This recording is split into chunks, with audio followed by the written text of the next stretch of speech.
আসসালামু আলাইকুম এভরিওয়ান, আমার চ্যানেলে আপনাদেরকে আরও একবার স্বাগতম। দেখতে দেখতে 12টা রোজা কিন্তু চলে গেছে। তো ভাজা পোড়ার আইটেম তো অনেক হলো, এখন চলুন একটু স্পেশাল ডেজার্ট আইটেমে চলে যাই।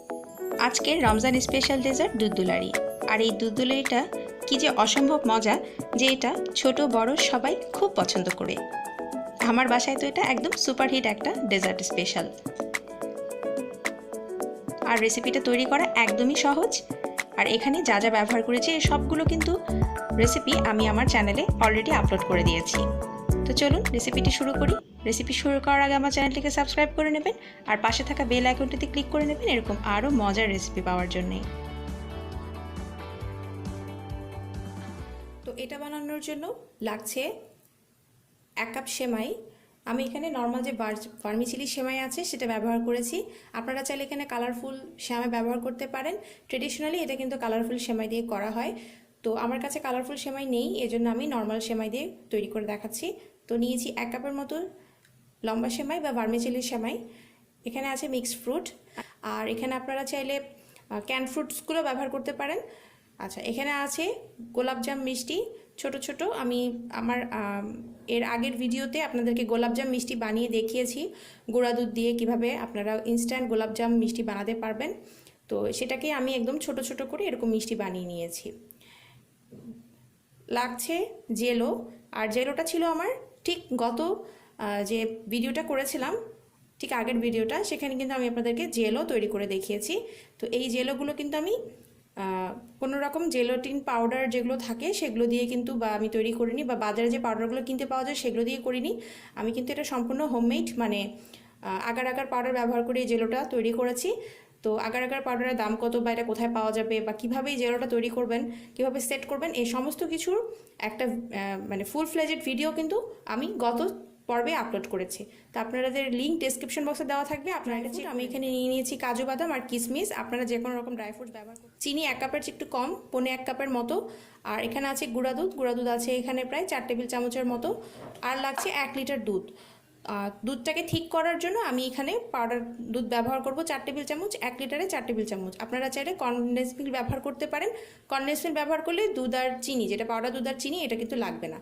তো আমি মূল রান্নায় চলে যাচ্ছি। প্রথমে আমি সেমাইটা রান্না করে নিব। 1 লিটার দুধ আছে, এটাকে আমি জাল দিয়ে ঘন করে 1.25 লিটার করে নিব। আমি গ্যাসটা অন করে দিয়েছি। তো এখন এটাকে অনবরত নেড়ে নেড়ে 1.25 লিটার করতে হবে। এটা করেন যে দুধের জালটা কমিয়ে দিয়ে আপনারা অন্য জায়গায় চলে যান। তো যেটা হয় যে উপরে কিন্তু একটা থিক লেয়ার পড়ে যায়, মানে সরের একটা লেয়ার পড়ে যায়, আর ভিতরে কিন্তু দুধটা কিন্তু আর ঘন হয় না, ওটা কিন্তু পাতলাই থেকে যায়। এই জন্য দুধ যখন ঘন করতে চাবেন আপনারা কিন্তু দুধের পাশে দাঁড়িয়ে থেকে তারপরে কিন্তু এটাকে জাল দিতে হবে। মোটামুটি 5-7 মিনিট জাল দিলে কিন্তু ঘন হয়ে যাবে যদি মিডিয়াম আঁচে আপনারা করেন। তো দুধটা কিন্তু জাল করা হয়ে গিয়েছে। 1 লিটার দুধকে কমিয়ে আমি 1.25 লিটার করে নিয়েছি। এখন আমি এখানে যে সেমাইটা ছিল 1 কাপের মতো, এটা দিয়ে দিচ্ছি। 1 লিটার দুধের জন্য কিন্তু এখানে 1 কাপ সেমাই ব্যবহার করতে হবে। এর বেশি সেমাই দিলে কিন্তু এটা হবে না, মানে ঠিক হয়ে যাবে, বেশি খেতে ভালো লাগবে না। তো আমি 1 লিটার দুধের পরিমাণে আপনাদেরকে আজকে করে দেখাচ্ছি 1 লিটার দুধে কী কী লাগবে। দারচিনিটা আপনাদেরকে দেখাতে ভুলে গিয়েছিলাম, এটাও দিতে হবে। তো আমি এটা দুধের মধ্যে এখন দিয়ে দিচ্ছি। এটা দিয়ে আমি এটাকে অনবরত নেড়ে নেড়ে জাল দিয়ে সেমাইটাকে সেদ্ধ করে নিচ্ছি। তো সেমাইটা কিন্তু জাল করা হয়ে গিয়েছে, মানে সেমাইটা কিন্তু পুরোপুরি সেদ্ধ হয়ে গেছে। তো আপনারা খেয়াল করেছেন আমি কিন্তু চিনিটা প্রথমে অ্যাড করিনি, কারণ চিনিটা প্রথমে অ্যাড করলে কিন্তু সেমাইটা সেদ্ধ হবে না। এটা যে কোনো মিষ্টি আইটেম যেমন পায়েস, তারপরে হচ্ছে সেমাই বা এরকম জাতীয় কোনো কিছু যেটা দুধে বলক দিয়ে ফুটিয়ে নিতে হয়, এর সমস্ত রান্নাতে কিন্তু চিনি আগে অ্যাড করা যাবে না। চিনিটা অ্যাড করতে হবে জিনিসটা সেদ্ধ হওয়ার পরে। তো এখন এখানে আমি চিনি দিয়ে দিচ্ছি।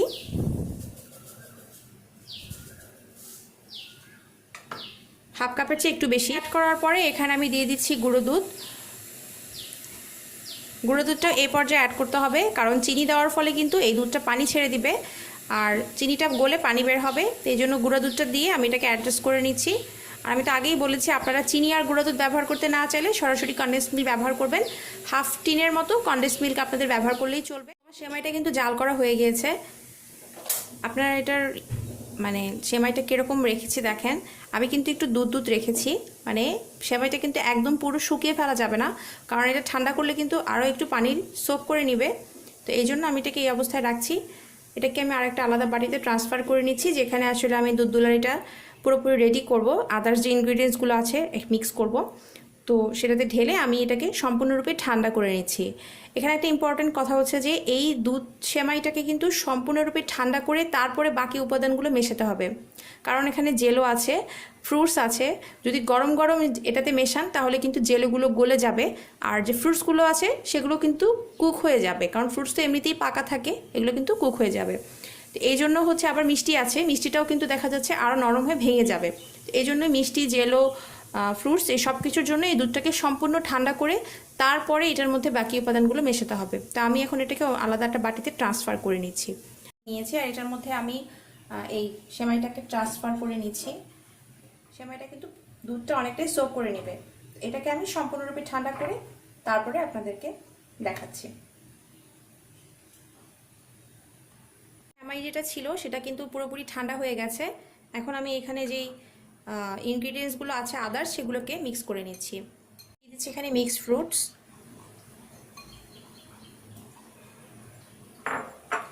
এরপরে দিয়ে দিচ্ছি এখানে আমি মিষ্টি যেগুলো রেখেছিলাম সেগুলো,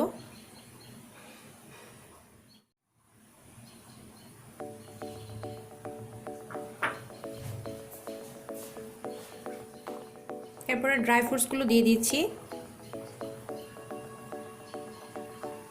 এখানে দিয়ে দিচ্ছি জেলো।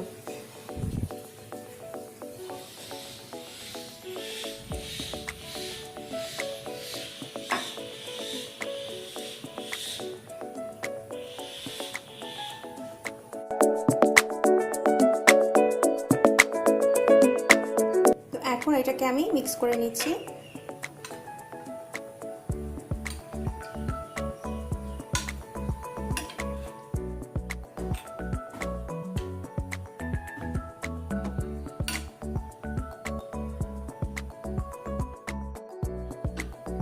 তো এটা কিন্তু হয়ে গিয়েছে।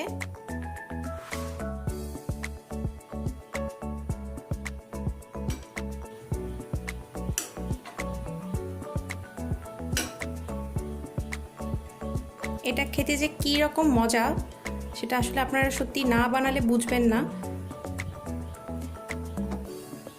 আর এই রমজানে আপনারা এটা ট্রাই করতে পারেন, পাশাপাশি ঈদেও কিন্তু আপনারা এই ডেজার্টটা রাখতে পারেন। অসম্ভব মজার একটা ডেজার্ট তৈরি করে দেখেন আপনারা, সত্যি এটা অনেক ভালো লাগবে। আশা করছি আমার আজকের রেসিপিটি আপনাদের কাছে ভালো লেগেছে এবং সহজ বলে মনে হয়েছে। যদি আমার রেসিপিটি বিন্দুমাত্র ভালো লেগে থাকে আমার চ্যানেলটাকে কিন্তু সাবস্ক্রাইব করবেন, আর ভিডিওগুলো বেশি বেশি করে শেয়ার করবেন আপনার ফ্রেন্ডস এবং ফ্যামিলির সঙ্গে।